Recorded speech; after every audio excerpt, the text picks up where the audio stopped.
Hello, everyone. Welcome to the Promise of Safe Parking, a forum presented by the Colorado Safe Parking Initiative. My name is Rebecca Arno, and I'm the Chief Operating Officer of the Barton Institute for Community Action, an organization that works to help people in Metro Denver communities to make positive change. I'm pleased to be a volunteer member of the Colorado Safe Parking Initiative, the convener of today's forum. The initiative is a citizen-led coalition working to encourage safe, legal parking locations for individuals and families experiencing homelessness who are living in vehicles in Colorado communities. Hi, everyone. My name is Martin Dormish, and I'm helping Rebecca to kind of introduce our forum today. I am a minister of community engagement at The Refuge, which is a Christian community and mission center hubbed in Broomfield. And while I'm relatively new to this very important regional safe parking effort, I do know a lot of people who are unhoused in their vehicles in my community.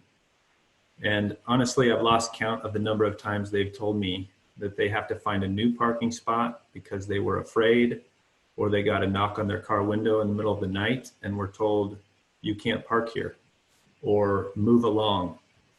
I've never personally experienced that kind of stress and uncertainty myself, but I know it affects the quality and quantity of my friends' sleep.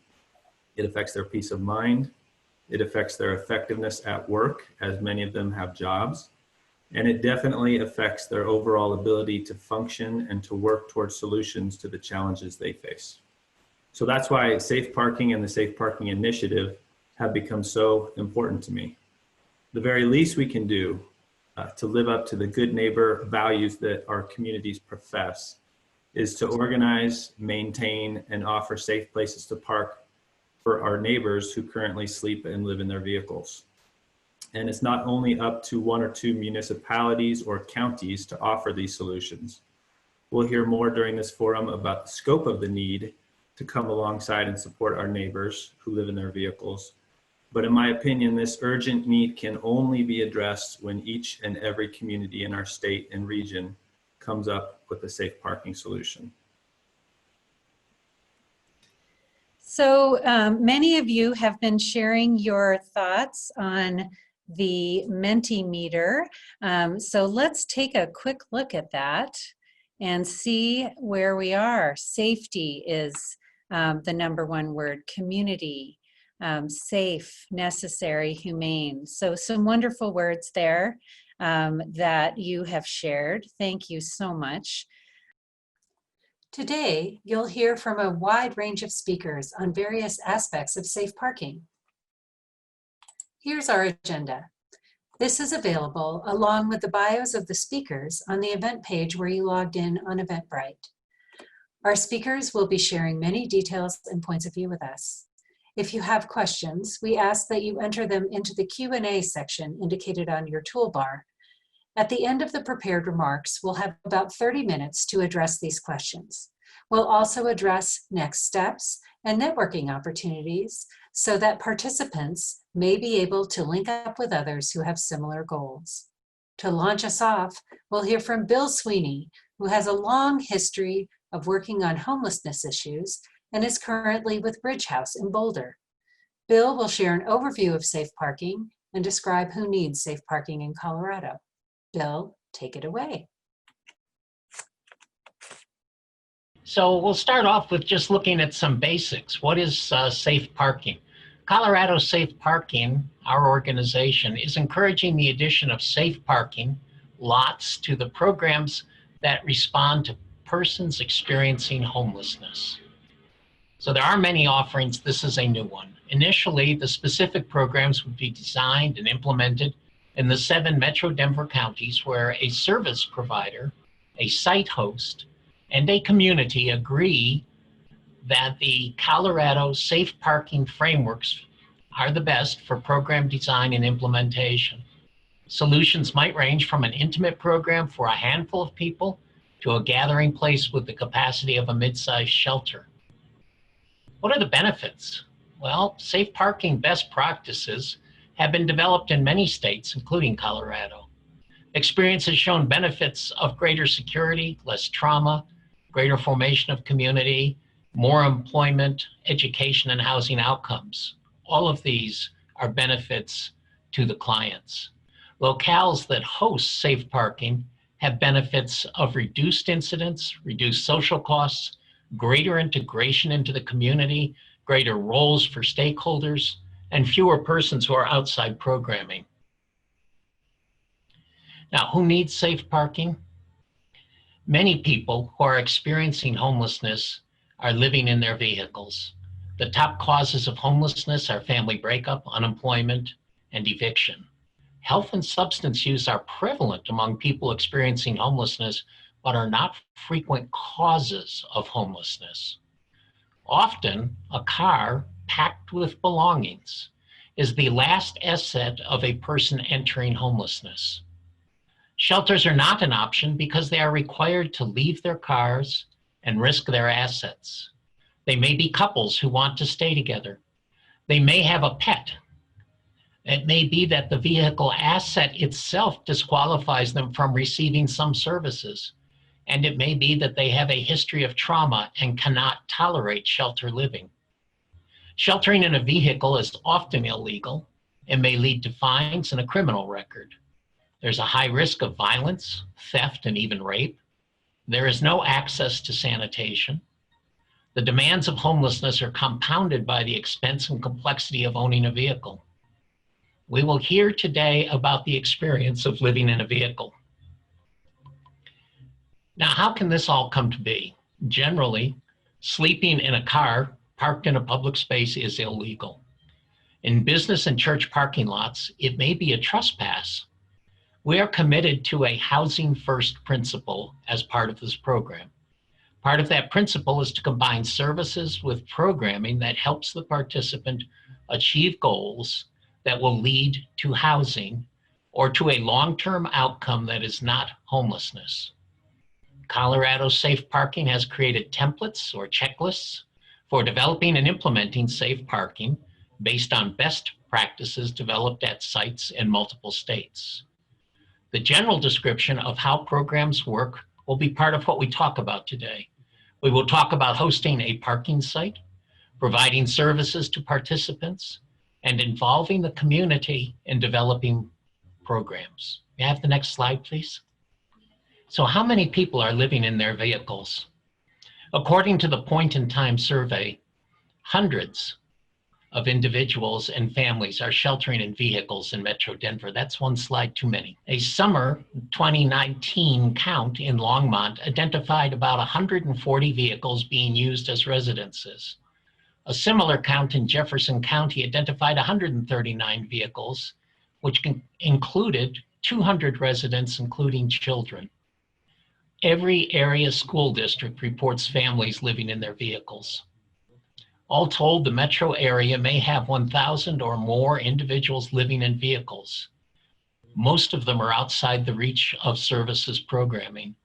It is quite possible that the COVID crisis will create a wave of evictions and foreclosures this summer, and it's reasonable to expect a corresponding wave of newly homeless people to enter the system with their vehicles and very little experience of how to navigate life on the streets.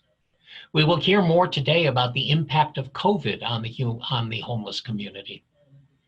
Now, how many might we serve with safe parking programs? Safe parking programs could vary. They're not all one size. Several 4 to 6 vehicle sites spread over several congregational parking lots and supervised by a single provider could provide, for example, 60 or so vehicle-based households, a space to park in safety. A single site program with a large parking lot and accessible facilities like a shopping center or a community college might accommodate 30 or more vehicles, perhaps with an equal number of people. A program with a community sponsor might even host 50 or 60 campers and RVs. Many vehicles have more than one occupant. Programs like these might serve a significant portion of the persons experiencing homelessness in their vehicles. We will hear today about successful parking programs and the framework Colorado Safe Parking has developed for initiating safe parking programs. So what is required to create and operate a program? Today, we are going to hear about ongoing efforts to establish Metro Denver area safe parking programs already in process and successful safe parking programs in other areas directly from their operators. Thank you. To talk specifically about safe parking in the context of COVID-19 pandemic and the potential for increased homelessness ahead, I would like to introduce Sam Olson from Adams County.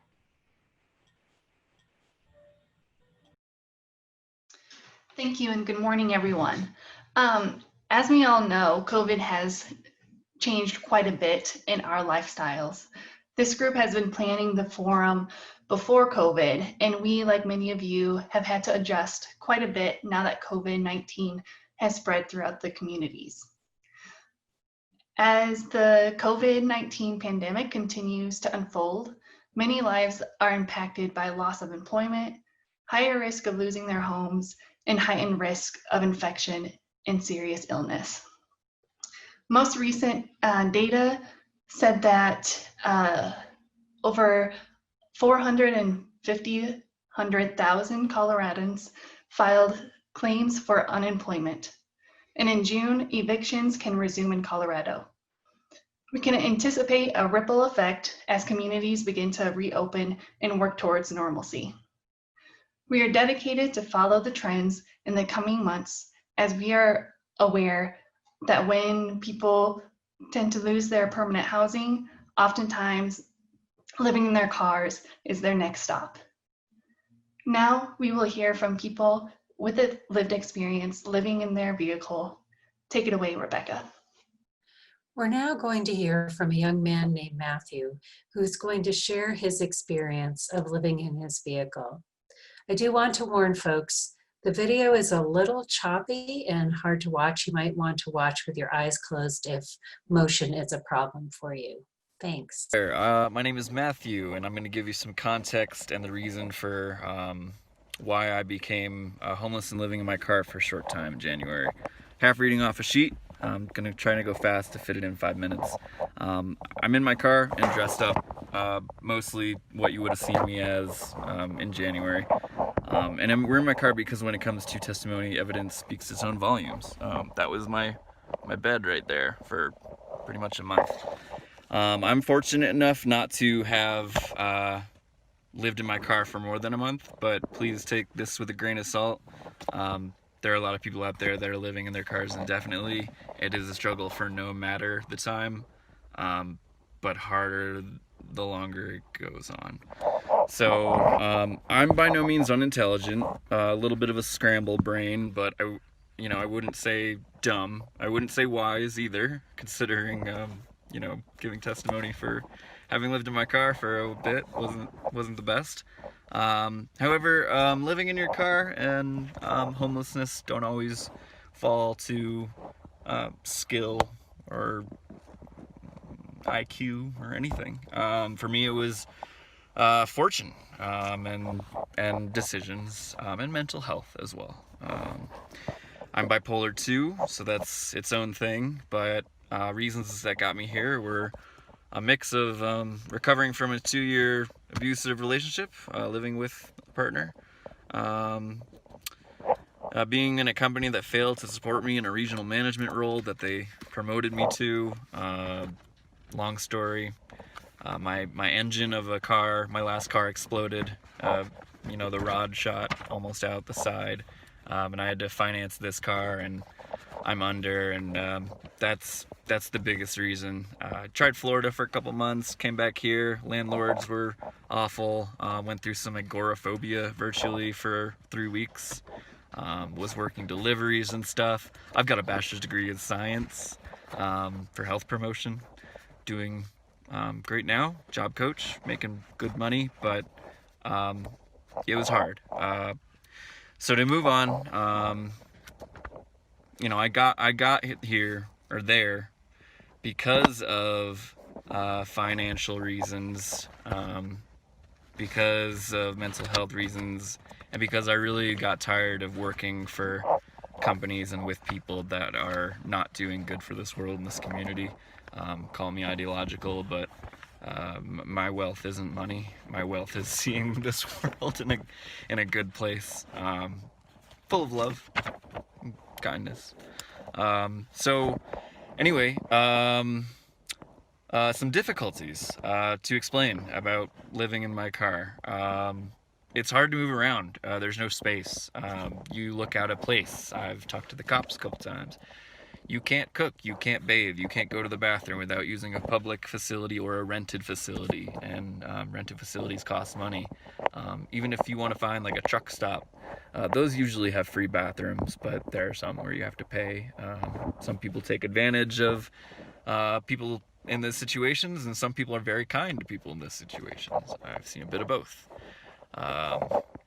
Stayed with a gentleman that didn't believe the Holocaust existed for a very short time. But yeah, you take shelter where you might get it, because it's really difficult to live. It's illegal and difficult to park safely. Excuse me. There are police check-ins. You know, community once knew you as community, now knows you not. Sees you as a stranger, suspicious, scary, don't know what you're doing, you're out of place. You know, you're not with a family, you're living in your car. It's different, and people fear that sometimes. So to sum up, it was probably the hardest thing I ever had to do. Didn't have to do it for long, thankfully, but I would not do it again. Any help was welcome, and I suffered a lot, and I lost a lot, and it was the statistics and probability of getting out of situations like that are nigh. But to wrap up, I do want to thank Rochelle, Boulder Path to Home, Boulder Shelter, my parents, friends, anybody that helps me, donated. But yeah, hope you all learned something. Good luck. So I'd like to introduce you all to my friend Lori Lane, who is a long-term Broomfield resident I've known for about a year or so, and she's going to share about her experience living in her vehicle. So Lori, take it away.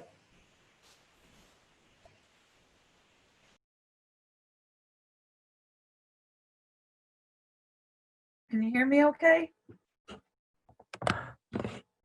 Awesome. Okay, like Marty said, my name is Lori, and I am 58 years old. I've been unhoused in Broomfield for 2 years now, officially as of this month. The past year, I've been living in my vehicle. It's a 99 Jeep Cherokee, so it's old like me. It's wonderful.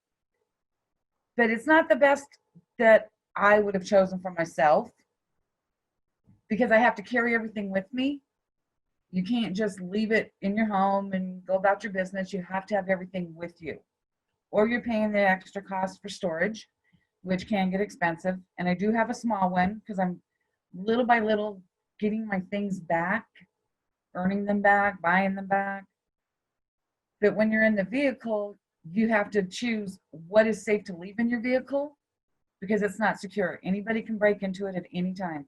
You can't be with your vehicle all the time. I do have a job, which means when the whole COVID thing is done, I will go back to working in an office, which means I'm going to be away from my vehicle.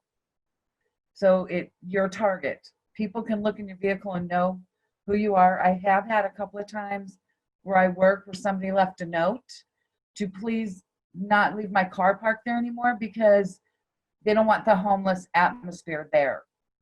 And that's based on just seeing that I have things in my vehicle.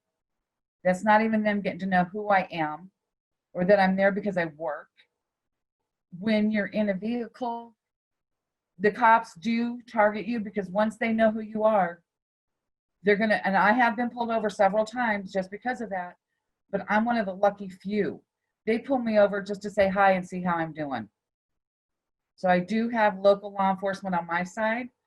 I did used to work in community corrections, so I have met a lot of the cops. And when I became homeless because of poor decision planning on my part a little bit, but because the homeowner of the house that we were renting decided he was moving back, but the family member that I lived with didn't tell me until 2 weeks prior. And yet he knew 8 weeks prior to that. And my employer at that time had just closed down. So it's not like I had massive resources. And when you become homeless, your friends disappear. I have gotten more kindness from strangers than I have from friends and family. And when I became homeless, I had to relinquish my 2 little dogs. So if I start to cry, excuse me, because it's still really emotional. They did not deserve to be homeless. That was my reality, not theirs. And I didn't think when I got a vehicle that it was going to be so much different than living on the streets. Because when you're on the streets, you're always aware. You never fully sleep. But when you have a vehicle, you get that sense of security when it's not really there. Because at any time, anything can happen. If you're living on the streets, usually you know where your facilities are. When in a car, you can't park in those areas because then you're going to get chased away. So you have to find other areas to park. So then where do you do your hygiene? If you have a vehicle, yeah, you can go put gas in and then borrow the bathroom for a little bit. But you can't be there for too long because they're going to start banging on the door again. You can't cook. If you go to the park, yes, you can barbecue something there, but you can't carry everything with you and still sleep in your vehicle. You have to be able to have room to stretch out a little bit. I've heard words like undesirable, uneducated, drug addicted, alcoholic, criminals, and I have been called every one of those. I can pass a federal background check. I earned 2 degrees in my 40s. I've never had a drug addiction. I very rarely drink. And yet I get called these words all the time, even in a vehicle, because you're trying to sleep. They think you fit into one of these categories because you're sleeping in your vehicle. Every one of us is a paycheck away right now from ending up the same way I am, because I have not had a paycheck in 7 weeks. And that's just the way it is. What I do is I pull federal and state tax liens. Unfortunately, all those government sites are closed down, so I can't work. I'm lucky enough I can work remotely, but there's no work. And being in my vehicle right now, my vehicle's up on jacks getting the brakes replaced because a dear friend is replacing those brakes for me. So what are we supposed to do when we do need to have our vehicle's work done? You can't do it on a public street. Having a safe place we can pull in, do those repairs or maintenance, and know that we're not going to get hassled by the businesses around us or law enforcement or just private citizens walking down the street with their dogs. Because I have had all of that happen. And I know I'm not alone in this. So whatever you guys can do, we're all there together. And the only way this is going to get done is to do it together. There's no simple answer, but we can figure it out and move forward with our lives and become citizens again. Because right now we don't feel like we're part of society or that we're citizens. We're outcasts. And I personally don't like that. And I'm ready for a change. So just let me know what I can do to help, and we're going to all be there. So thank you for your time, for listening to my story. I'm done. Thank you, Lori. I'm grateful that you took the time today to share your experience and your perspective from the inside of what it's like. And yeah, it's a gift. So thank you. Now I'd like to introduce our next speaker, Rochelle Brogan, who's joining us from Littleton. She is one of the founders and leaders of this Colorado Safe Parking Initiative, and she will be sharing some existing examples of safe parking models with us. Rochelle? Thank you, Marty. Yes, some of the first models I'd like to speak about are the government-based models. In Los Angeles was LA Safe Parking was the first safe parking organization that I heard of last year in 2019 in January in the newspaper. Los Angeles reported a 25% increase in their homelessness population between 2010 and 2017. In March 2018, they began serving residents in safe parking lots across the city. One lot is designated for veterans. They base their programming on the model of Santa Barbara's New Beginnings. Also, the city of Beaverton, which is near Portland, Oregon, began safe parking by contracting with Just Compassion, a service provider in the area, and they have several small lots across the city. Guest parkers are screened and brought into the program by a program manager at Just Compassion. Each lot has porta potties and trash disposals. Some service provider models. Santa Barbara New Beginnings is I believe the original safe parking model, the oldest one that I know of. They began in 2004, and they have many small lots with just a few vehicles in them.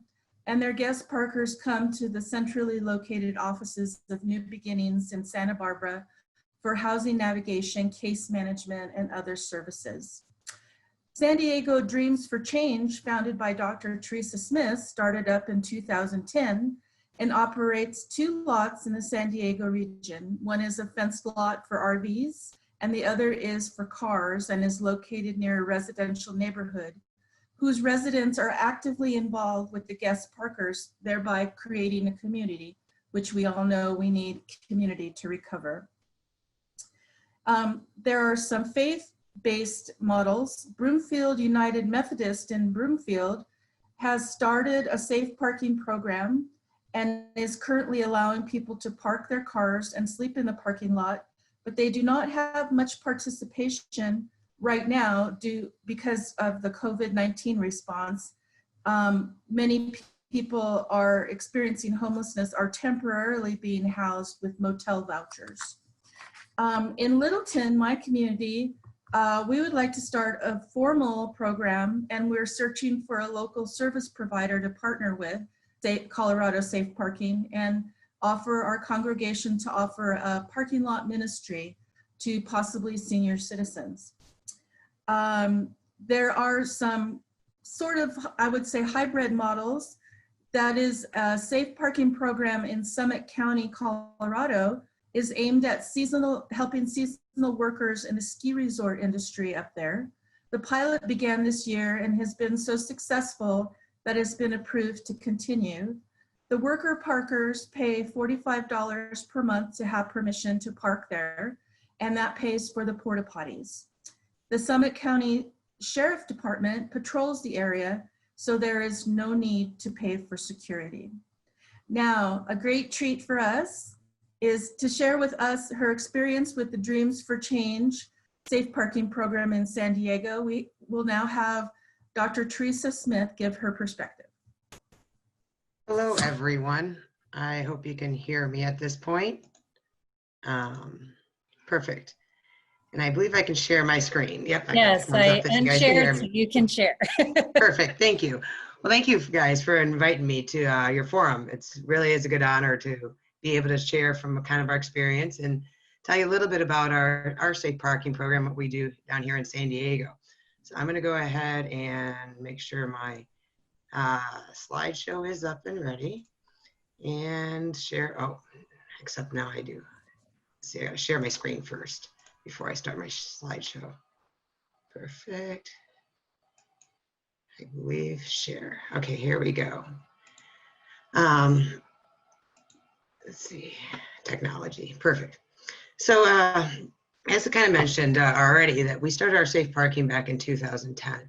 And when I really was looking at starting safe parking, it was really around the recession, and very similar to what we're looking at right now and going on with the COVID kind of responses.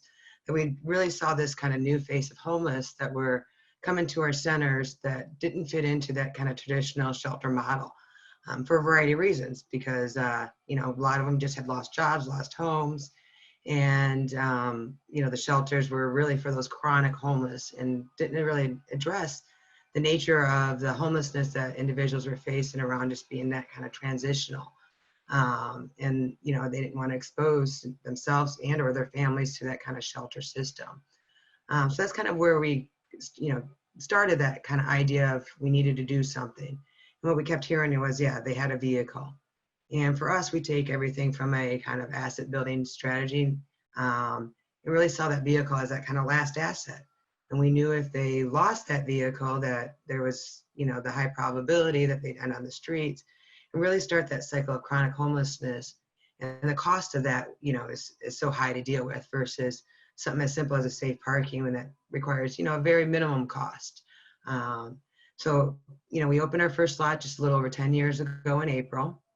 Started with a 25 vehicle site.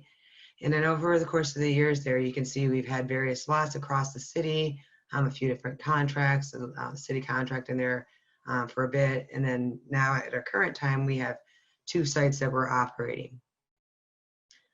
Just to kind of give you an idea what we look at as far as eligibility, we do want them clean and sober at the time of enrollment. We do follow the HUD standards of low barrier access. So we don't require drug testing or any type of sobriety type test. It's just that we ask that, you know, when on site that they are clean and sober. They have to be willing to move towards stable housing. So that is something that's very key for our safe parking program, where we don't want to necessarily be a spot to just for someone to stay. It is that really that goal of moving towards housing and ensuring that, you know, that they and not only, you know, get towards that housing, but that, you know, they're not stagnant, and that this is a way of life. Because resources we know are limited, and we want to make sure that we're using our resources effectively for those who we can help. We're a part of our homeless information system here. So they do have to go through an intake assessment.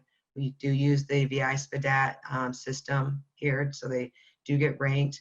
When I say that, we don't necessarily do that we've had a shift here locally around how we use our homeless information system. And due to the nature of the participants that we work with, they often do not get ranked in the very high in essence in the system to be eligible for services because the chronic homeless situation is so much higher. They take up all those slots. And our participants tend to jam up the system, as we've been told. So we have to be selective of those who are higher needs that would probably need more supportive type services. Other things that we look at is that we do ask if they have a crime, crime and violent records.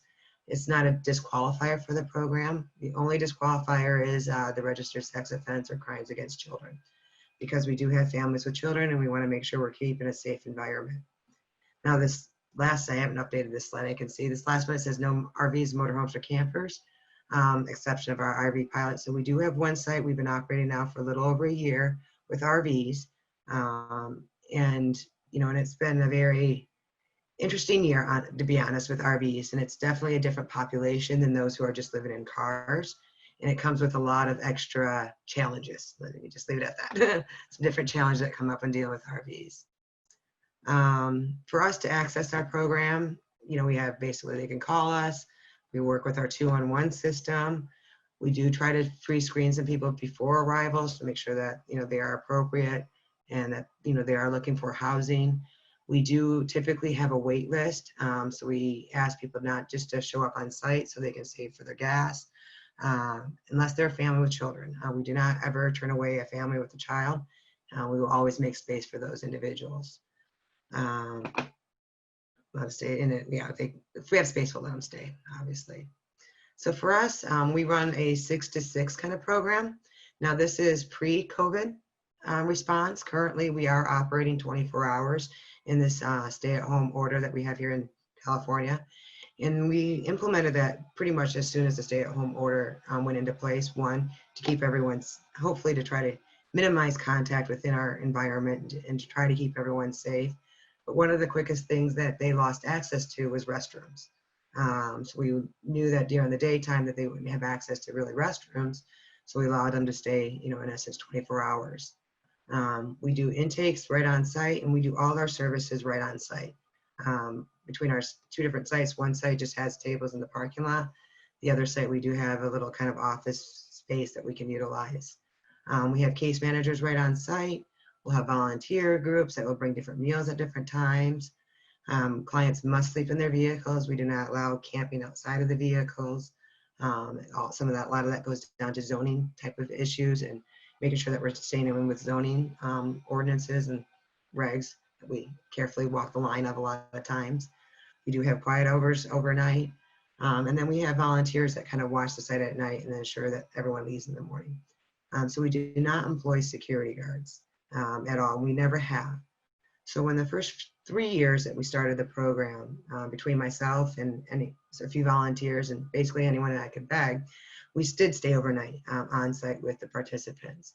And after doing that for about 3.5 years, what we really kind of learned was nothing happened. We were really wasting our time, energy, and resources to be there to watch people sleep. These individuals that are in the situation, they all want the same thing. They all want safety, security, a good night's sleep so they can move on with their lives and their jobs. So we stopped doing that, like I said, a little over 7 years ago at this point, and have our participants that watch the site kind of have a point in case something does come up so that they have a direct contact to us. And that's been working great. We've really haven't had any issues whatsoever, and it saves us a lot of resources by doing that. We provide a variety of services on site. We always have some emergency food, clothing, toiletries, blankets. During this COVID time, we are ensuring that there is at least one hot meal every day. So we have dinner coming every night. In addition to the access to showers, one of the things our participants lost was their access to bathrooms was access to showers. So typically when an individual comes into our program, if they do not have shower access, we get them YMCA memberships, gym memberships if they prefer, so they can have that shower access. When everything started shutting down, that became a quick issue that there was no place for these individuals to get showers. So we did have a shower installed at one of our sites so they can be able to stay clean during these times until their normal business goes up and back and going. And like I think mentioned before, part of their intake is an assessment and a development of a case plan. And really our main focus is looking at that housing and housing resources and how do we get them towards that permanent and back towards that permanent housing.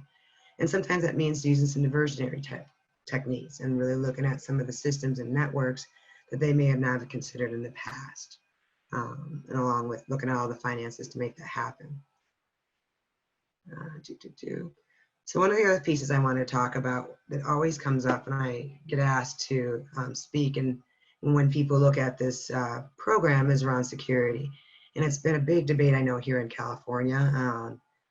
LA has struggled with this, up in the Bay Area, San Francisco, and Mountain View and different areas in the Silicon Valley kind of area. Have all struggled with this around the idea of security and the need for security because of the cost and the high cost around having, in essence, security.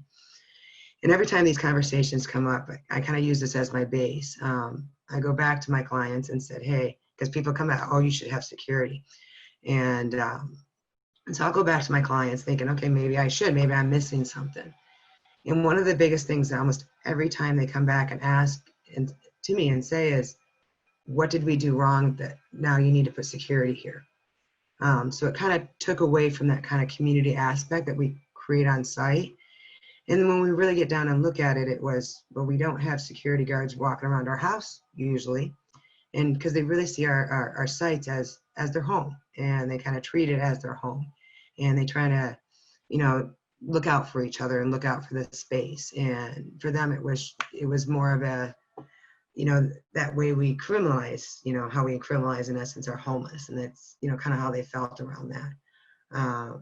So I know, after doing this for kind of 10 years, we've, where our issues arise, it's not, that we don't really have those kind of safety issues.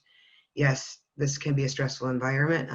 Yes, we deal with sometimes some mental health issues when it comes to individuals that are going through this. There's a lot of trauma that comes with, living in your vehicle. And that's why I think it's, it's important for us. That's why we have case managers on site every night. And we really get to know those clients and can really address any type of safety concerns right on site. We also have the fortunate ability to have gated parking lots. So in the evening time, we're able to close our gates, and that helps provide that security from the outside kind of going in and disrupting us. So, I guess my biggest thing, to say around this is it is really kind of a case by case basis. We've never found a need for it. Where we do see that people struggle with this, it has to do with a lot with the NIMBY, the individuals that, if you're going to have that program in my community, I want to see security. If that's the only way to get the program, then, let's put that security in place to make the neighbors feel comfortable, I guess. But it's not because of the clients. These clients are everyday individuals. I've been able to form, a lot of great relationships and conversations with the clients, because they're our neighbors. They're, people that work in our communities. As you heard from the one, she works in an office space and is not known that they're in these types of situations. And for me, it's really exciting to see that this program has really taken off, and it's grown over the years. From this first parking lot that Santa Barbara did, to ours, to all up and down the coast. We're working with a group over in Wisconsin now in Green Bay, and they're looking at, trying to get some sites going over there. And it is a really great program and a very rewarding type of program to work within. So those who are thinking about getting into this space, I strongly encourage it. You'll find a lot of rewarding work out of it. You'll find it's very different from any other homeless work you may have done before. Working with this transitional kind of in-between homeless group is, it can be fun at times, and it's that community, and when we look at our kind of the models, when you're talking about sizes, I think that community is probably one of the most important aspects when it comes to these safe parking models, that they're not alone, and that they know that, and they have each other to move forward. That's pretty much it for my presentation. So I'm going to go ahead and stop the share, at least right now. And then I guess turn it back over to you guys. Thank you so much, Teresa. Now it's time to start getting into specifics. And we're going to hear from Linda Behringer, who has been working on safe parking with both Jefferson County and Adams County. And she's going to share with us the considerations in creating a safe lot. Good morning. Good morning to my friends that are on this call and potential safe parking partners. I'm hoping that will be the results of this forum today. I heard that at last count there's 60 people on this call, so that's a great showing of support and interest from the region. So anyway, you heard Bill say not one size does not fit all for safe parking, and you heard Teresa describe some of the different considerations they have made and change, not only choices they made but changes they later made. So I won't go into too much detail, but just to have folks, as you're thinking about establishing a safe parking lot, some of the things that you will think about is the size of the lot.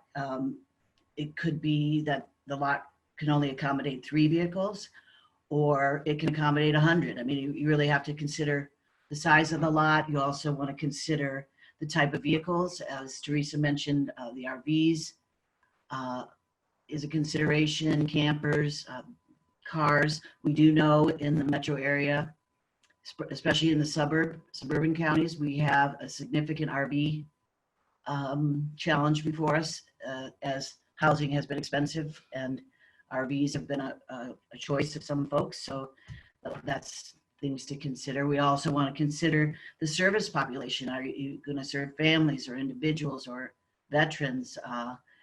Those decisions would be based on the need in the community, who's sponsoring the lot, the funding that's available. All of those things might direct who you're serving. You also want to consider the model type, as I just mentioned. Is it serving cars or RVs?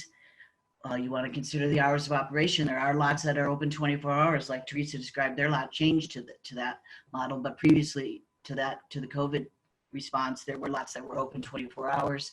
Others, people come in the evening and leave in the morning, so that would be decisions you would make. The screening and the eligibility are huge decisions.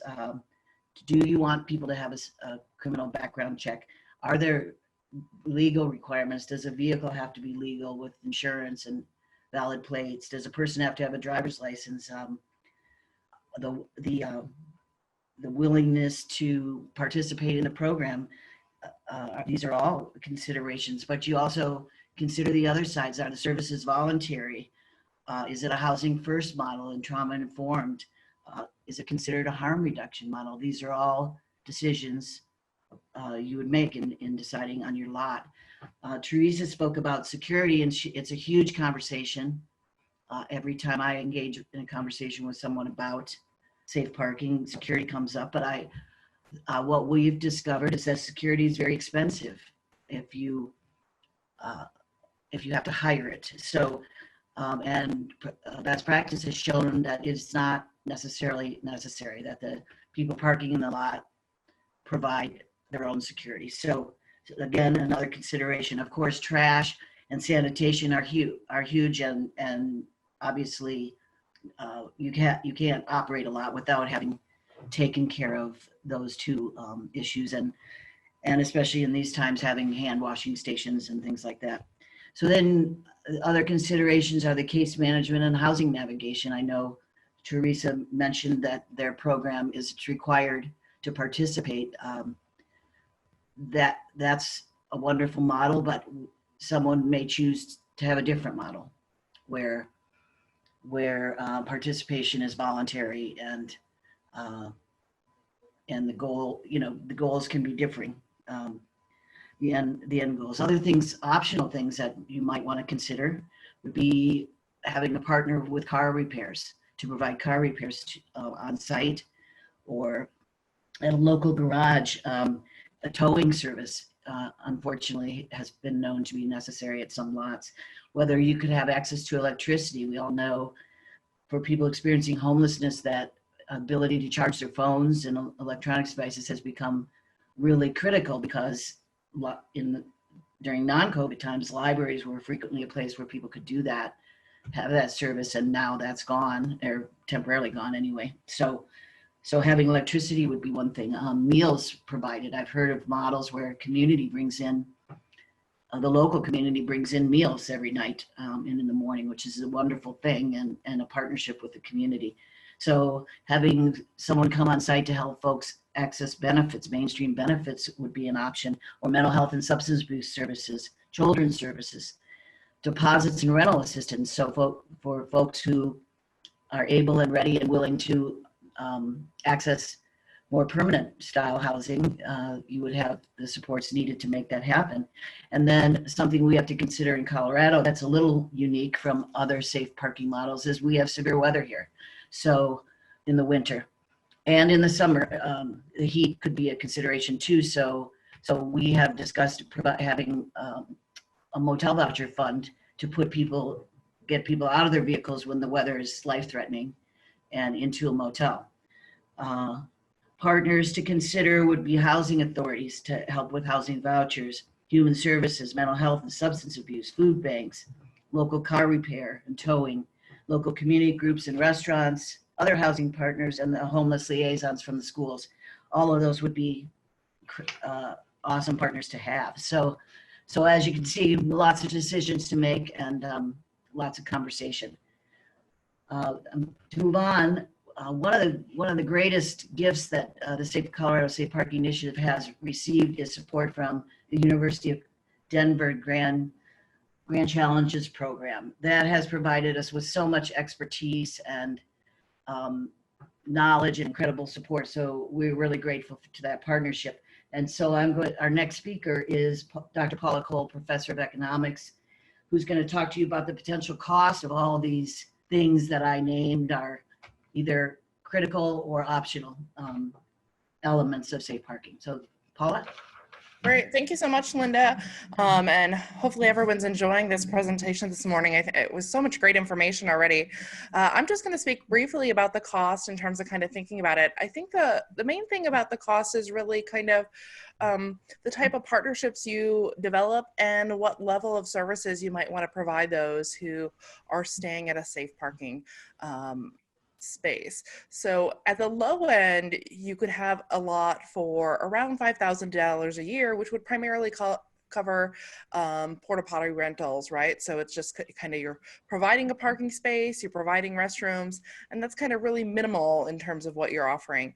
Some of the higher cost sites that are out there are closer to $300,000 a year, but they're providing substantially more services to the clientele that they're serving. So there's kind of a wide range of where you could fall, and those considerations that Linda mentioned really are going to be factoring into how you approach that. So a few Colorado specific things, definitely you want to think about liability insurance, although you might already be your policy already might cover this particular service. At the more expensive end might be having a shower trailer or hiring specific individuals to perform security, housing navigators, or running oversight for the organization.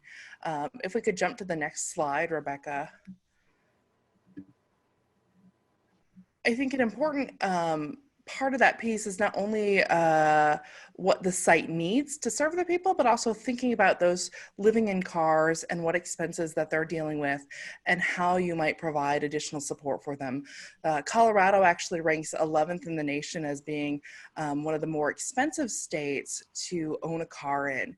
And it's estimated that car ownership is around $3,200 a year. So that's covering license, car insurance, registration, the gas, vehicle maintenance, runs around $400 a year depending. Many folks living in their cars likely have older cars, so maintenance might be a little bit higher. And so thinking about, how you might support them in maintaining their vehicle, that is their sleeping space and quarters. As others have mentioned already, we could then also provide additional services around meals, motel vouchers for severe weather, and again, thinking primarily about, hopefully moving people out of their cars into homes, thinking about how we might support rental assistance and deposits so that transition could happen. So sites could really choose kind of that level of, do we just provide a safe space, or do we do more to support the economic needs of those living in their cars and improving their economic well-being? I'm going to pass it along to Nanti Rowan, a professor here at with the Sturm College of Law at the University of Denver, and she'll share some more about the legal considerations of folks interested in starting safe lots. Thank you, Professor Cole. Good morning to everyone, and thanks for everyone for participating. In addition to thinking about the logistical and economic decisions that a potential safe parking site wants to think about, they should also be thinking about legal questions that might be relevant to their decision to run a safe parking site. And so us at the initiative here want to provide some resources and some education on this issue now and ongoing in partnership with you. So first off, we need to think about whether there are any municipal ordinances in your particular county or city that are relevant to parking or sleeping in your car at any potential site. So just as a quick overview, municipal ordinances are the statutes of a county or city in Colorado. They have their own legal statutes that are relevant to their city or county. So that would be the most local part of government. Outside of that would be state, and outside of that would be federal. So if we're looking at local ordinances, municipal ordinances of a particular city or county could have in it something that has to do with regulating parking or sleeping in cars. And so what we've done first off is, through our research assistance and work of this initiative, is to put together a spreadsheet that for the 8 counties in the Front Range region, identifying ordinances that might prohibit parking or sleeping in cars. So we're going to make that available to any potential sites that are interested in partnering with this initiative.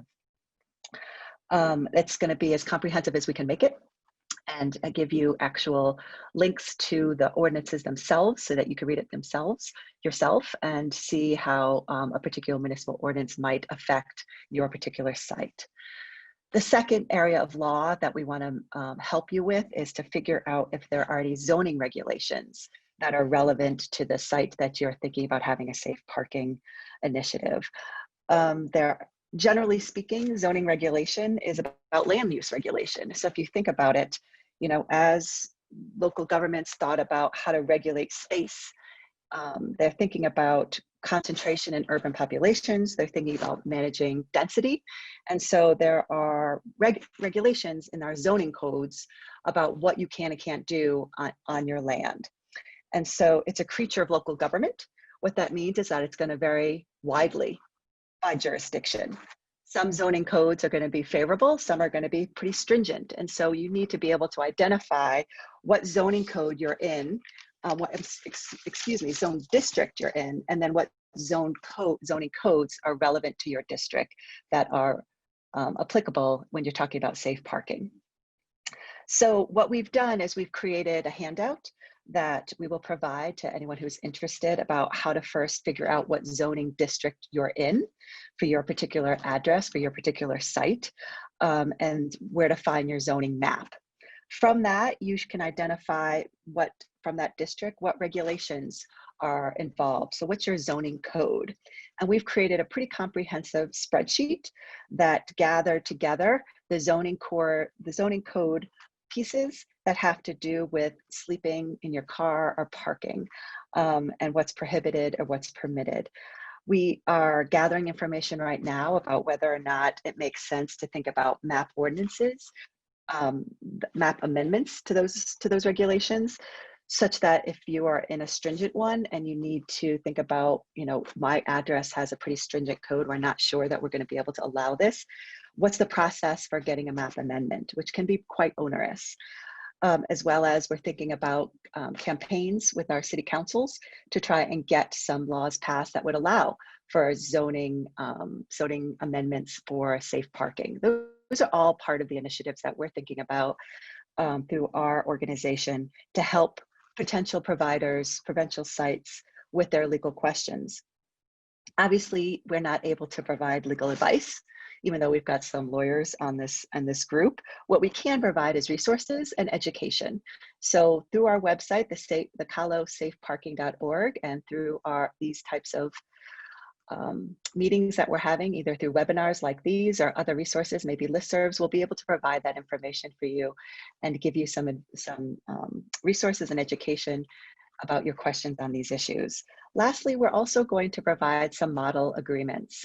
Obviously, you're gonna want to have some sort of agreement with the users of your site. So those that are parking on your site, you're gonna wanna have some sort of understanding, as we've heard about from other providers on this call today, about hours and what's provided and what do you think needs to be regulated and agreed upon between the user and the provider of the space. So what we're going to do is provide some model agreements from sites that have been successful.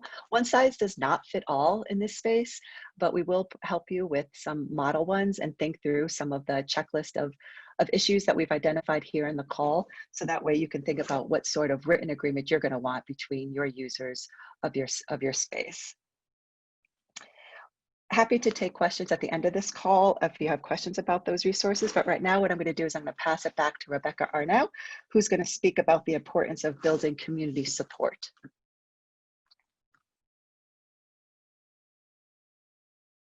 Thanks so much, Nantia. I wanted to mention that the calosafeparking.org website is very new. We are excited with the support of the University of Denver to be able to create all of these wonderful communications materials. And we will be getting all of the resources up on the site as quickly as we can following this call. What I will say is if you have questions, we'll address them at the end, but also we are available if you are interested in reaching out to any one of us.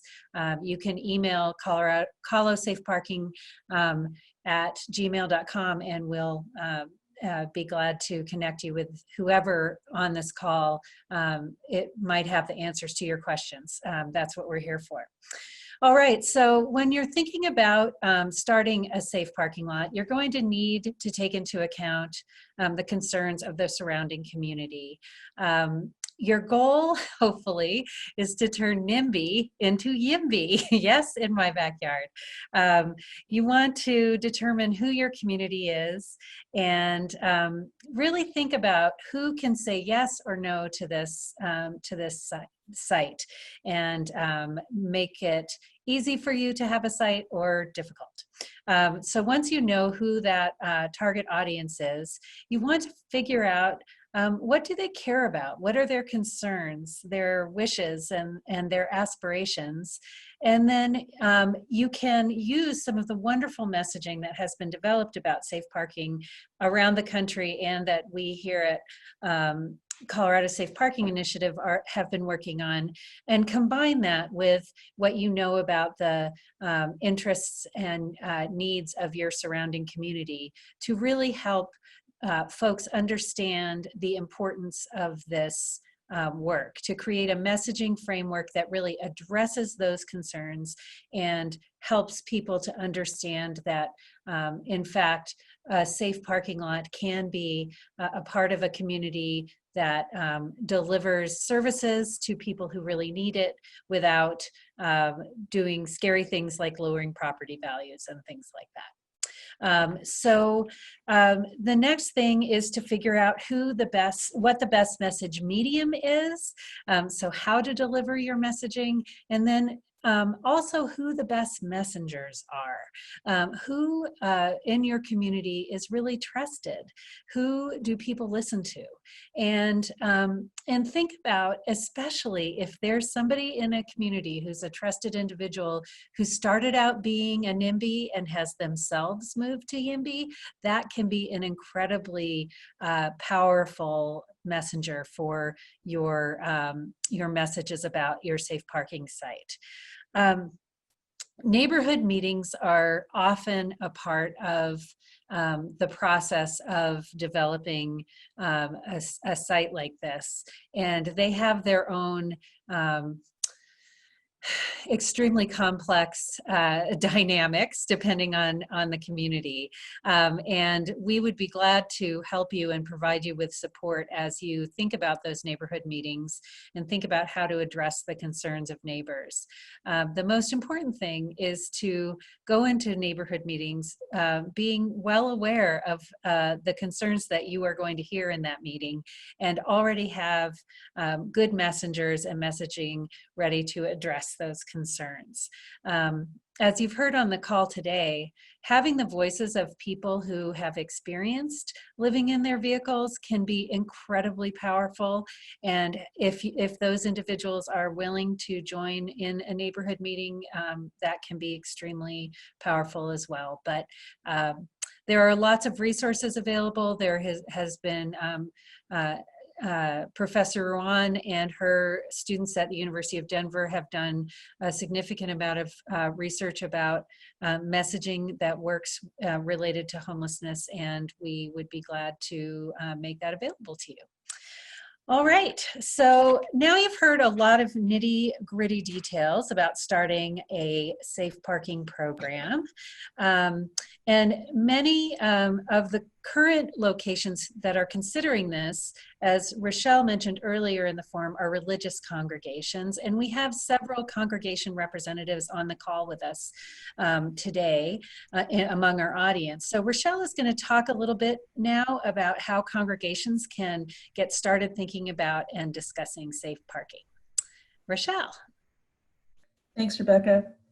So originally, you probably want to think about initiating contact with a faith community, and what are the key roles most likely to be a good fit for congregations? Two at the top of the list are hosting and volunteering. Looking to congregations as a source of funding or administrative support or as program providers is not the most common strategy. Sometimes providers may reach out to congregations to explore hosting options. Sometimes congregations may reach out to see whether they can connect to or a developing or ongoing safe parking program.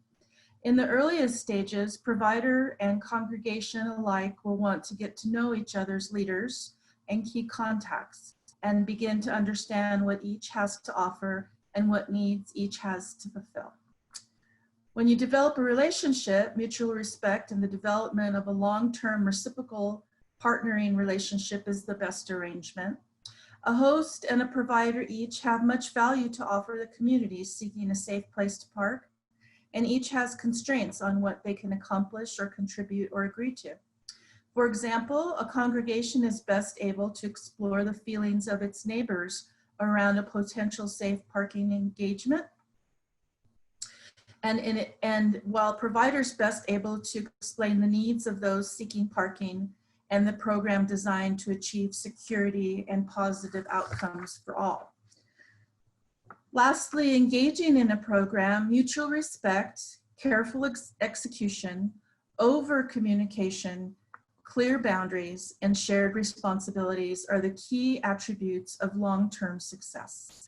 As the program design develops, a written statement of how the congregation and the provider will collaborate on the program will be developed. Now, to share a little more about the specific perspective of a church leader, I'd like to welcome Gail Arisman Valletta, who is the leader pastor for my church in Littleton. Thank you, Rochelle. It's great to be here, and I hope to have a few things that might be of interest for faith leaders, but I think they apply to everybody. So if you're trying to get a decision about how to gain acceptance for a safe parking program, there's a couple things that I've been thinking about. Our church is going through that process right now. So basically there's a formal and an informal decision-making process in most congregations. And so the formal may be very easy to understand. It might be your church board or your church council or your church session, and they're the steps that you know are familiar.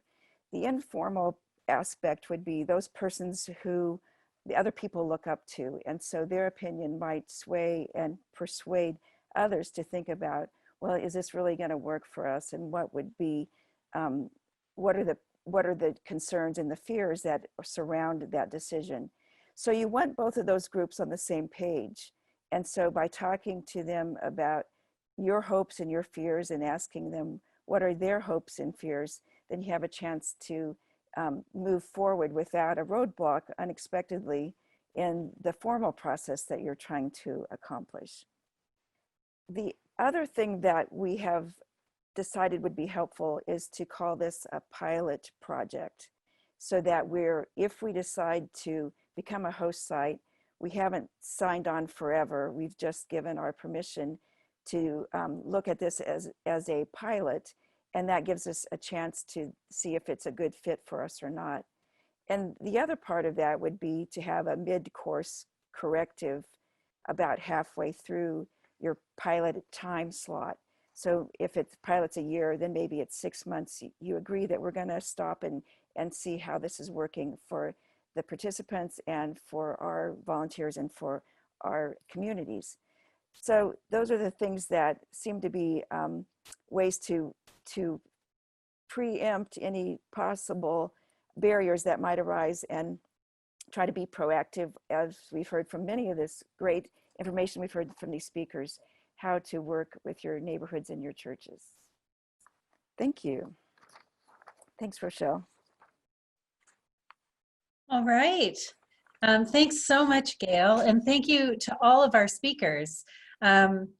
We have gone more quickly than we expected, so we have lots of time for Q&A. I'm hoping that we already have a couple of questions, and I'm hoping that folks will ask some more. So I'm just going to go back in time here. We had a question about mechanical failure in safe parking lots, and I think we've addressed a lot about how important it is to consider whether you can provide some services or a partnership with a mechanic or a garage in some way. And I don't know, Rochelle, if you want to talk a little bit about how people have done that kind of a partnership. Yes, so some safe parking sites have built that mechanical failure and towing expenses into their budget. and provide monies for mechanical failures and a towing service, because we do know that vehicles that are older might break down occasionally. And since this usually is an evening, overnight parking lot situation, they would need to be moved during the day when the churches or the other sites have business parking needs.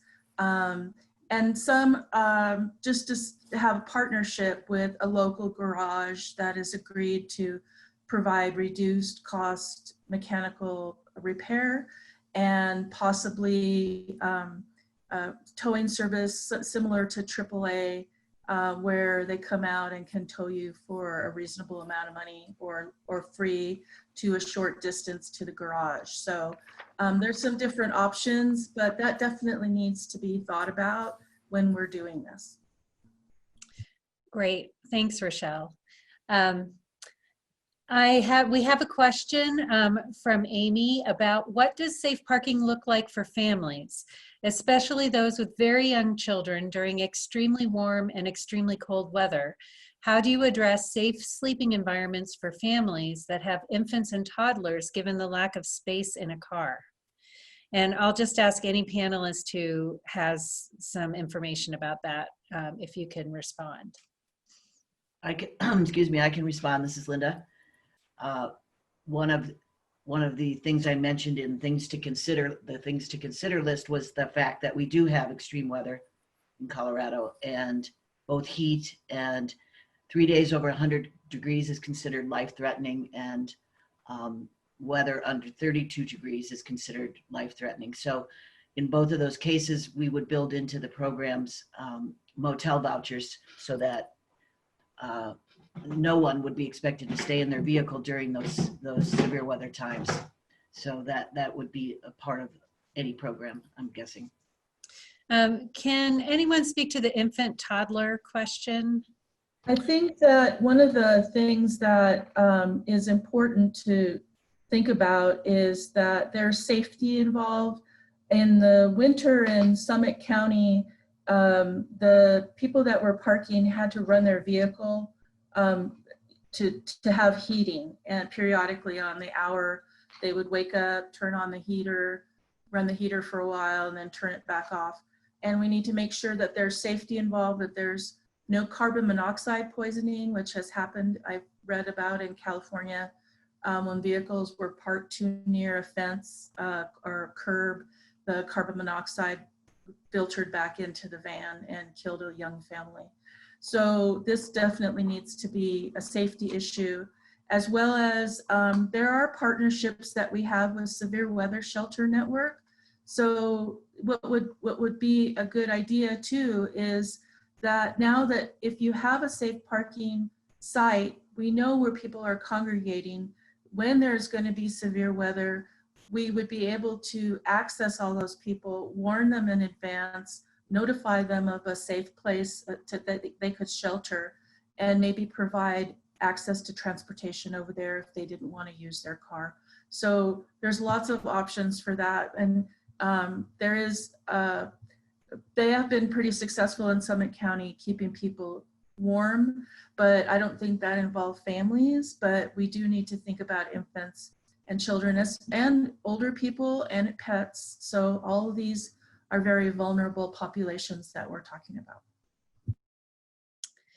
Great. I'm wondering, I know Joseph from Longmont is on the call. Joseph, have you dealt with families as a consideration in the sites that you're considering setting up in Longmont?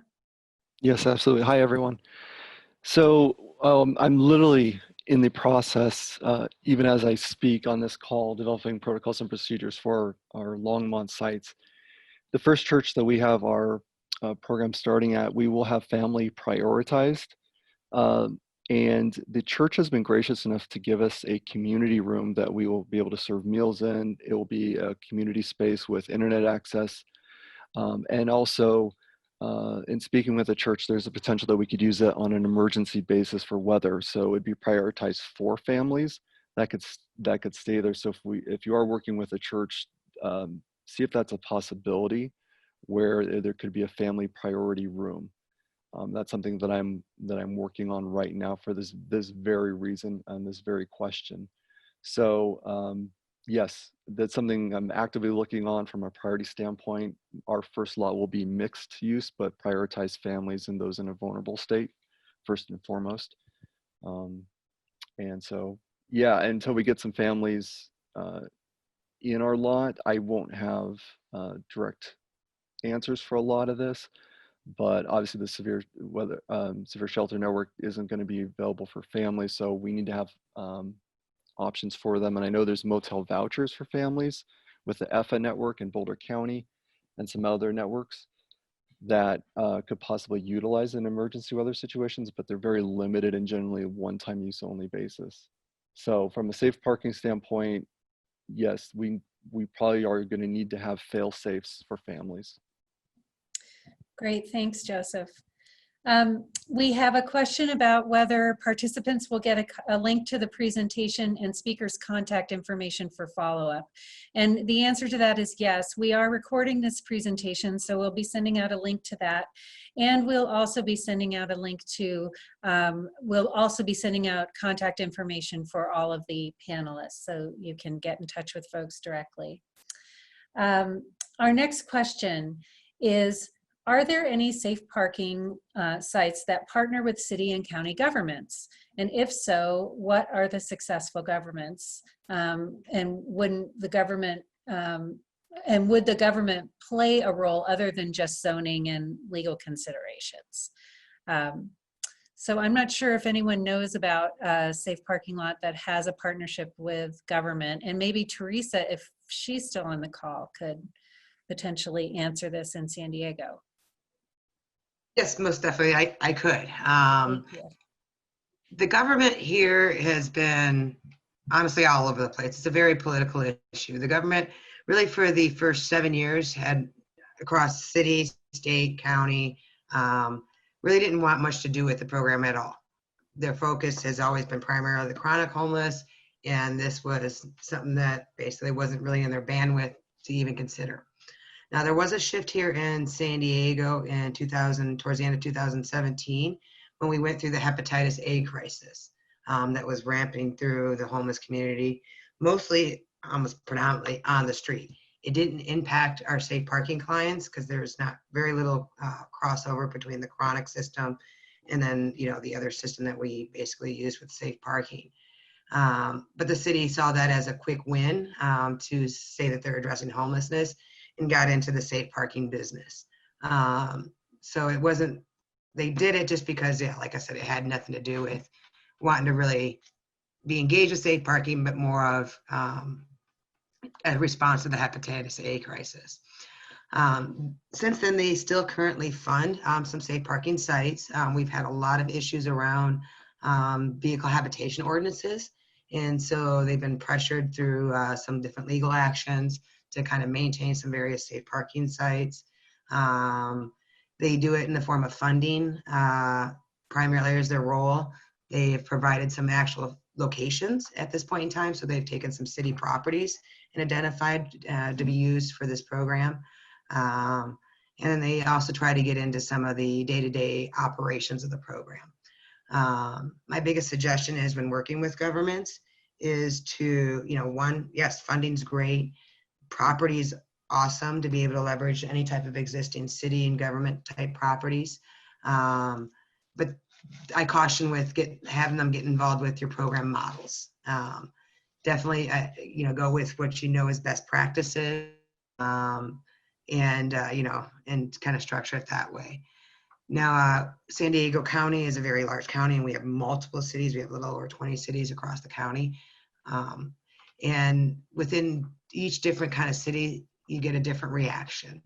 We've been in some cities in our North County region where the city basically kicked us out. We don't want this program here. We're going to fine you. You know, goes back up, down to all those ordinances. A lot of that sentiment has started to change, and I think we're going to see a bigger shift as we come out of this COVID response and see this kind of increase. And we are seeing more and more governments wanting to engage into this kind of solution and this kind of problem. It's worth having the conversations, definitely worth having them, beyond like the ordinance and those kind of pieces. But they should have resources that they can start allocating towards these types of responses too. So yeah, I highly encourage conversations with the government officials and to engage with them and to be transparent and to educate them, because most of the time what we found is that they just need a lot of education around the issue. So. Thank you, Teresa. That's really helpful. I just want to note we have an answer from one of our attendees to a question that had been posed earlier. Diane Llewellyn, who is with the Summit County Safe Parking Site, has responded about running cars at night, and that they are considering providing carbon monoxide monitors for the vehicles. So that should help with the safety concerns that Rochelle was talking about earlier. A question from Dawn: do most safe parking sites actually have fences, or is this the exception, not the rule? That could add some expense and some NIMBYism if required. Not sure who could answer that question. I can answer from the city of, from our Longmont models. We're planning our models based on the Santa Barbara model, which is the smaller lots, and working with churches, they will not have fenced in. Because we're working with the smaller 5 to 6 car model, there really wasn't a need for that, kind of the hidden in plain sight model. But I can definitely see that with the San Diego model that Teresa has, where you have 30, 40 vehicles in place, that would probably be a necessity. But with the 5 to 6 vehicle models, I don't see a need for fencing. Okay, great. A question from Amy: is there discussion or consideration of the need to have a safe sleep environment for infants? I don't think we addressed that in the previous question. I don't know if there's anything in particular that's being done for infants in safe parking sites. I can only comment on what we do around severe weather. That we know that children under 3, it's more dangerous for them when the weather goes below 32 degrees, and so in the severe weather models, we have issued motel vouchers to families with infants and children under 3 at a higher when the temperature is higher than the standard we use for the rest of severe weather, because of that reason, because infants have trouble regulating their body temperatures, and they have less fat to protect them against the weather. So it is necessary to consider that families with infants, but I will say that I do know that aside from severe weather, people are living in their cars with children and infants. It exists. Mm-hmm. So yes, we do want to provide for sure in the extreme temperatures. Outside of that, the hope would be that we can support them in getting out of their vehicles and into housing if that's what they so desire. So I think that would be our goal and our way of managing that. Great, thanks, Linda. A question from Kathy: how are pets generally handled? I think that one of the reasons oftentimes that people don't go into a shelter is because they do have a pet. And so it's been my understanding from researching the different models all up and down the West Coast, the models we have in Colorado, and there are some across the country, that pets are usually allowed, but that when you do have pets, that there is a mutual respect agreement to have, responsible cleanup and care of your pet and disposal of pet waste, and making sure that pets stay on their leash and are not just running around the lot, willy-nilly. If I can add to that, I know at least one of the sites had a community partnership and established a dog park in the church's lot to also address that. So there was actually created a space intentionally for the dogs that folks had. Yeah, and there also was, I think in San Diego, Teresa said that there was a partnership with a mobile veterinarian that came by to help provide vaccinations and licensing rabies for animals. Yes, we do work with our local San Diego Humane Society, and they come out about once a quarter at this point, and do like a little fair for all our pets and do the shots and food distribution, pet supplies, whatever they need. Great. A question from Mike. Do any sites provide power? Electric blankets can be used to keep everyone safely warm without wasting their gas. Also, this could be a charging site for phones and computers. I can answer what we're doing in Longmont. The church partnerships that we have, lucky enough to find sites that actually have power in the light posts. So it was really unique on how they built this particular lot.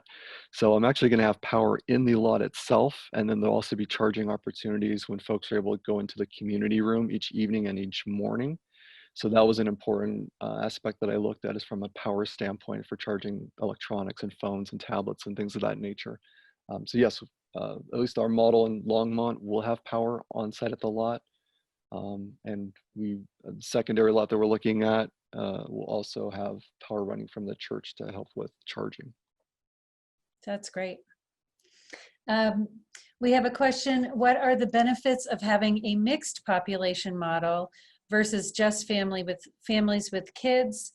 And is it better to have females separated from males? And I know we've heard generally about mixed models, but Rochelle, do you want to address this? Or there's pros and cons. There's research showing that mixed models are great with extended generations working together, grandparents, older people with children and younger folks. Although sometimes it would be recommended if there is a particular population that is really in dire need to be focused upon, and that might be you might want to have just families surviving domestic violence, and that would be only men or women. But it depends on what exactly is going on in your community, and what is your expertise. What are the populations that you really feel that you can help the best, that you have the most expertise and the most burning desire. I really would love to see senior citizens have prevalence at a lot here in Colorado, as many are on a fixed income and they're completely priced out of the rent range in housing here. And the waiting lists for senior housing are from 3 to 5 years waiting lists here in the Denver Front Range metro area. So mixed models, I think, could happen very well. And sometimes they include working at having a church, a site on a church that has a daycare or a preschool, and that can be integrated into the model as well. Great, thank you. We have a question actually from one of our panelists to another of our panelists. So Joseph, do you want to ask your question of Teresa about RVs? Yes, so Teresa, you mentioned something on the RVs, and RVs can be probably a whole nother presentation, a topic in itself, as we know. But one of the big issues I know that we're facing in Longmont and just about every municipality across the state is that more and more people are buying, cheap RVs. They're living in them for homes, and cities are trying to grapple with this. And so the city of Longmont, I've talked to the city council about addressing this very issue, about doing a pilot program. There's a lot of hesitancy, and you mentioned that in the year you've been doing this, there's been some potential issues. Would you be willing to talk about some of the things you have to deal with when dealing with RVs? So if anyone that's interested in looking at that from that standpoint, what they could look for? So one of the biggest concerns that we ran into, and this is why we didn't really touch RVs until very recently, when we actually had a little more capacity to put a little more staff effort towards it, is that there's this kind of a lack of willingness, or there's a less urgency to move towards permanent housing, for sure, because they see that there's an RV. And so when we brought RVs on, we did a blended lot, and it's still a blended lot. We have RVs and cars. So one of the initial things that we ran into right away was this kind of disruption in our community environment, and in a sense that we now all of a sudden had a class structure. Believe it or not, those who had cars versus those who had RVs, and those who had cars were, you know, jealous in many ways of those who had the RVs. And we started hearing people say things like, well, I'll just go get an RV now that I could have a place to kind of park it. And so we wanted people, people started wanting to upgrade to an RV, which is definitely not the answer because we have no place to go with these RVs. And so we really had to look at that because part of it was they wanted to be able to have access to their RV throughout the day. And so one way to kind of, what we did to that kind of initial class kind of structure was RVs, people had to follow the same exact rules of those who were in the car. So when it came time to leave in the morning, they had to leave. So if that meant they, left the property, got on a bus, did whatever, they could not be on site during those given times. Now that we're a 24-hour service, everyone's there. So it does take a lot of higher case management work to work with those in RVs, because oftentimes what we see too is those who are in RVs are typically are seniors, have a lot of disabilities, so they have higher needs of resources versus someone who may be working and not in an RV. Other issues that we do not allow RVs to plug in, so we treat them just like as they're a car. Once again, no plug-ins, no of those kind of things. If they happen to have a solar generator, that's fine, as long as it's quiet kind of deal. But we definitely don't allow them to plug in or have any septic, so they have to use our bathrooms and those kind of pieces too. And then some of the other kind of logistic issues we've run into is towing. We've had people abandon their RVs on site, and there's absolutely no one in town that will tow RVs here in San Diego and impound them. So we've been stuck. Fortunately enough, we've had other clients say, I know where I can get rid of that.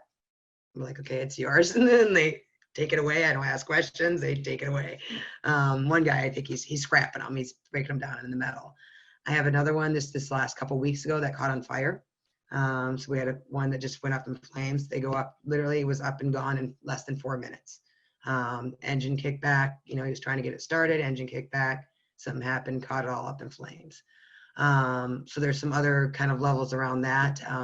Rodents, we've seen a lot more rodent issues with RVs because we are kind of in a field that's not paved right now, even though we're very residential, but we have some different canyons around us.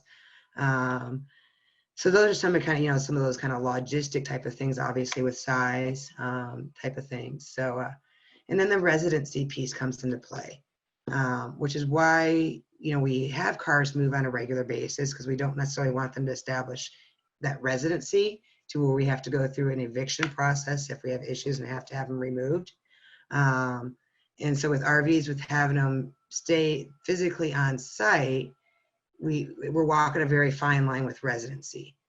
So once again, so now we've shifted the language that they're not living on our site, they're storing their RVs and then they stay in it overnight to kind of avoid some of those residency kind of components, so we don't have to look at eviction and have to go down that path when we have problems. So those tends to be some of those issues. Most of the RVs we see shouldn't even be on the road. They barely run. They're barely holding up. A lot of them are not in safe conditions. We've had one client, we basically had to have them decommission it because it was full of black mold and it was making them sick, and had them moved to their van. They had a van and it's, you got to get rid of it. There's put one in the hospital. So there's a lot of other health concerns when it comes to the condition of a lot of these RVs too. So does that kind of answer your question? Very much, unfortunately. Yeah, it's a struggle. They're a difficult group to work. They're definitely more difficult to work with, and it requires a higher level of resources, for sure. Thank you so much, Teresa.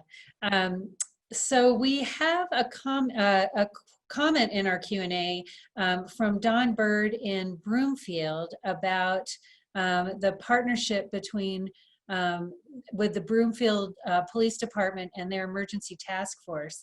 And I'm wondering if Marty Dormish would unmute and tell us a little bit more about what's happening in Broomfield and that partnership with the police. Sure. Well, I have not been directly involved in those discussions. That has been Don Bird and Reed Lester, the outreach pastor at Broomfield United Methodist, and then the police department. But I did try to get on, and I'm not the greatest at navigating this chat Q&A thing, so I did get on and put some responses to that initial question about whether there are local governments trying to help with these sorts of programs. But the COVID situation prompted a discussion by the police department and Broomfield United Methodist. And Don, please correct me in the chat if I say anything that's inaccurate. But it was a pretty simple thing, which is kind of how Broomfield United Methodist operates. They see a need and bam, they're there and they try to help meet it. But the police department wanted to have a place if they ran across people who were parked in various locations in Broomfield to send them that would be safe. And so BUMC said, sure, we'll do it. And so they've been trying to work out the details. There have been several conversations that they've had. I was a part of one of those as they're trying to, Linda Behringer was really helpful with that. We had several other panelists.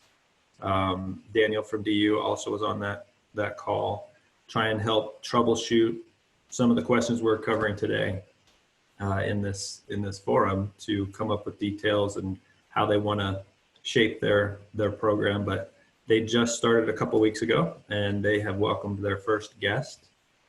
They may have had others. I know of one for sure. But yeah, they're just kind of in the process of kind of feeling their way about how they want to do it and just kind of living into this new reality of this new ministry that they have started.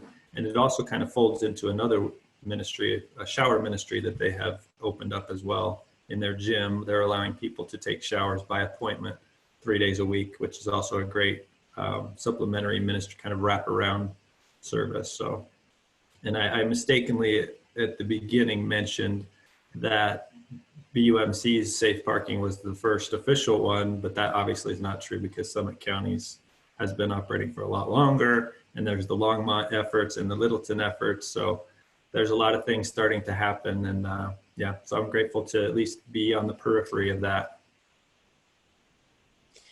So I'm not sure, Don Bird, if you can hear us, but I have promoted you to a panelist if you are available to speak and tell us a little bit more about your site in Broomfield, since we have a little bit of time. And we have another question from someone in the community about Susan is asking, is the safe parking site currently operational in Broomfield at Broomfield United Methodist? So Don, I don't know if you're hearing me, but we'd love to have you share. I can hear you. Can you hear me? Yes. Okay, excellent. Good. Well, thank you for the opportunity. Marty did a great job of kind of explaining how we've gotten to this place. Yes, we are, I shouldn't say fully operational, but we are providing space for people to park. We just had our first person last night. And I was also reached out for somebody that needed a place to have their vehicle parked. Not necessarily that they're living in it, but because it broke down, and to provide a place to be able to work on their vehicle in a safe place to be able to get up and operational again. So we have had a couple of people reach out. And as far as the police department is concerned, we really are blessed to be able to work with the police department in this time. And they actually reached out to us. That was the kind of the first way that happened. They had come across a family that was in need, and they were just trying to work through some of their resources. And as Marty mentioned, Reed Lester, who's on staff with us at the church, has a close connection with people at the police department. So they called him first, and we said, yeah, obviously, well, somebody's in need, we'll help out. They didn't need it at that particular point. They weren't in as dire of a need as the police department thought, but that started the conversation, and that got us into having these conversations with the rest of you. So we're really exploring it. We're on the journey together, and the more that we can utilize the collective wisdom and resources that we can all provide, I think the better we can come alongside those in our community that are in this transitional need at this time in their lives. So I appreciate the time and effort that all the panelists have given, and I look forward to future conversations with many of you. Great, thank you so much, Don. Appreciate your efforts there in Broomfield and your leadership. So now I think we're getting towards the end of our time together, and I'm going to ask Linda Berenger to come back on and talk to us about next steps. All right. Well, this has been great, great questions and great responses. It's been great to listen to today. So this statement you see on the screen is the purpose clause, or you might call it the mission statement for the Colorado Safe Parking Initiative. And you can see that it says that the purpose is to support and facilitate the creation and management of safe parking sites to positively impact the lives of Colorado citizens that must sleep in their cars while homeless. So that is a pretty concise and accurate statement of what our intentions are. So to let you know what we've been doing in addition to the forum and research, we've filed our articles of incorporation and are forming a board of directors. We are pursuing a 501c3 application, which would allow us to apply for funding and potentially be a source of funding. We're developing a handbook around best practices for safe parking. We're hoping to establish some uniformity of practice, rules or recommendations. We have imagined potentially being a registry for supplies, maybe being able to buy at discount or rent at discount porta potties or things of that nature that are needed for safe parking lots. And then finally, we intend to do some evaluation of the safe parking models that are appearing around our region to determine what's working, what isn't working, what are the outcomes, what we hope they would be, and move forward from there. So that's what the initiative is up to. So let's move on to the next slide to talk about what we're hoping everyone else will be up to.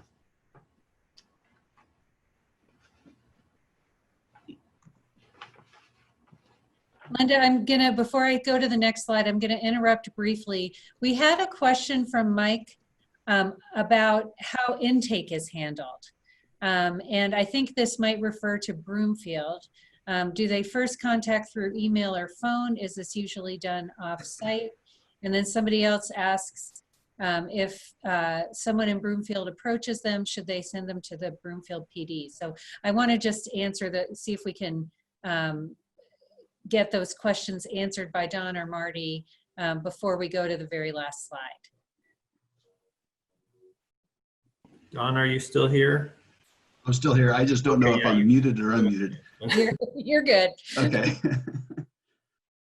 Currently, our process is everything is running through the police department. And so we're asking people to refer to the police department and the EOC, the emergency task force that they have going on at this time. That's going to change over time, but that's how that's working right now. And then they get in touch with us.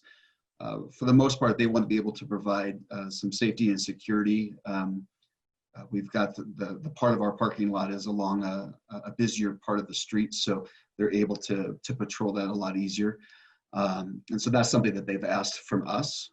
The only thing we don't have right now is the porta potties, and we're still working on that. So that's why I said we're not fully operational yet, but we're really trying to get there at this particular point. But we still want to be able to provide that space where it's necessary, and if we need to be able to work with a family to have access indoors to provide for them some facilities. We can work that out right now on a case-by-case basis. Again, we're living into this, so if you want to just send them to the police department right now, and then they'll let us know. That's probably the best way to go. Great, thanks, Don. Okay, Linda, back to you on next steps. All right. So our intention when we put together this forum was to inform people about, share the information we knew about safe parking, and we, in the hopes that we would inspire people and serve as a conduit for connecting people to and communities to continue this conversation and create a regional response of safe parking lots.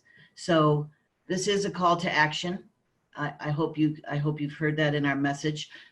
One of the things we've discovered is we see some similarities in these suburban counties that are mostly represented on this call, and the panelists representing the counties that surround Denver.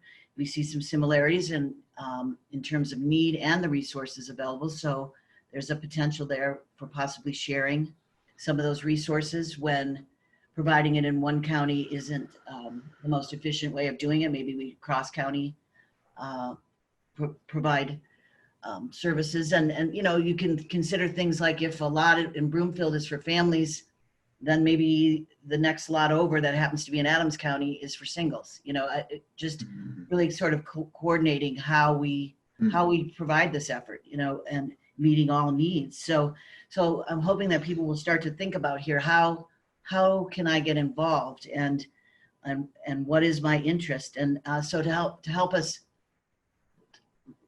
capture your responses to that question, I'm going to introduce Daniel Brisson, who's Executive Director of the Center for Housing and Homeless Research at the University of Denver Graduate School of Social Work, and he's going to talk to you about the method we're going to use to capture your responses. So Daniel?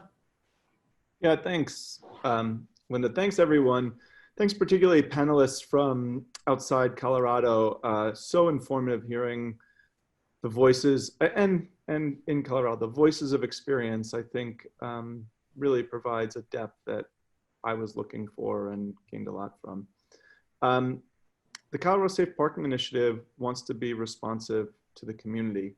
And in that, we need to understand what the community needs from us. So I have just pasted in the chat function, for those of you who see it, a survey. And we would actually like you to take the survey right now. It should, depending on your responses, take 1 minute to 3 minutes. So we'd like to know how the information we put out today was useful or not useful. And we'd like to know particularly what you didn't hear today. And we would like to be able to respond to that in the future. So we're just going to take a brief pause for those of you used to a congregation, maybe a moment of silence. We'll take about 3 minutes, Rebecca, I think. Let people follow that link right now. And then in about 3 minutes, we'll just start talking again and close up the session. So please, if you could follow that link in the chat function and help us understand how best to serve you. And fill out that very brief survey. Thanks, everyone.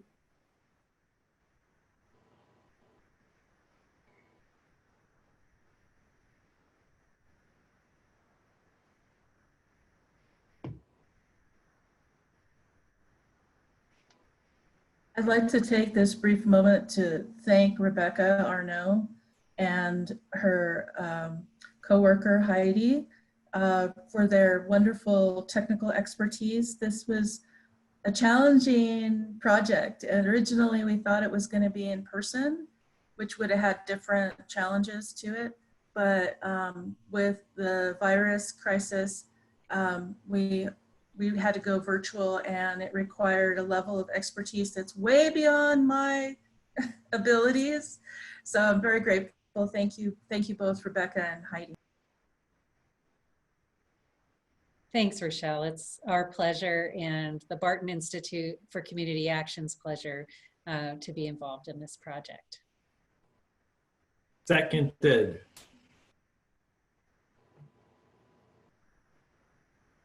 I wish we had music to play while people are filling out their evaluation, but we're going to give it another minute or so.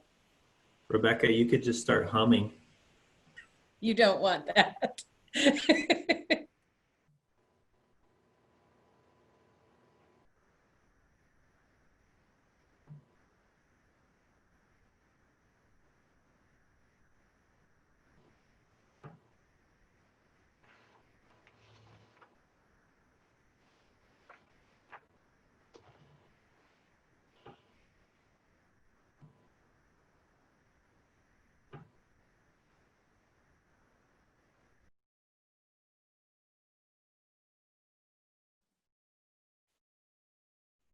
All right, according to my watch, that was 3 minutes. So Linda, do you want to wrap us up? Sure. So just would like to say thank you to everyone who's attended this call and stuck with it and listened and asked questions. That's been awesome. I want to thank the panelists and all their vast knowledge and expertise and questioning nature to go after what's important. I want to thank the University of Denver Grand Challenges program. That the support there has been incredible. Just made a difference in a way that I've never seen before on any project that I've worked on. So thank you to University of Denver and to the Barton Institute. Same level of support that generally is not available in projects that I have been involved in. So thanks to everyone. And I want you to know that we will be following up with you based on your responses to the survey here. And we would like to meet you all at the next Safe Parking Lot. So see you soon.